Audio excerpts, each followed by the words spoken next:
Hi welcome to our మానవత్వం channel. అందరికీ నమస్తే అండి.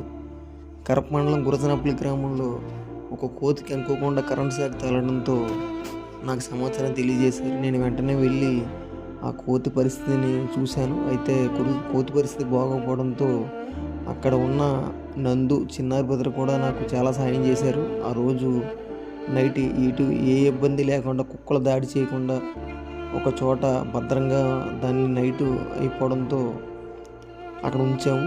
అయితే తెల్లవారిన తర్వాత నేను చాలా ప్రయత్నం చేశాను. గురజనాపల్లి గ్రామం నుండి బైక్ మీద నడకూరు వెటర్నరీ హాస్పిటల్ తీసుకెళ్ళాను. అక్కడ ట్రీట్మెంట్ కుదరకపోవడంతో పెద్ద వెటర్నరీ హాస్పిటల్ తీసుకెళ్ళమని చెప్పారు కాకినాడ. అక్కడ కూడా తీసుకెళ్ళాను. అక్కడ కూడా తీసుకెళ్ళేసరికి అప్పటికే కరెంట్ షాక్ బాగా గట్టిగా తగలడంతో కోతి తట్టుకోలేకపోయింది. ఎంత ప్రయత్నం చేసినా చివరికి నేను బతికించలేకపోయాను. దానికి చాలా చాలా బాధపడ్డాను నేను. నా కళ్ళ ముందే కొట్టుకుని చనిపోయింది. ఈ టైప్ జరగకూడదని చెప్పేసి అనుకున్నాను. కానీ ఇంకా తప్పని పరిస్థితుల్లో కోతిని మన హనుమంతుడితో పోలుస్తాం దేవుడితోటి. అందుకని ఆ కోతికి అంత్యక్రియలు పూర్తి చేసి ఆత్మకు శాంతి చేకూరాలని భగవంతుని ప్రార్థించాను.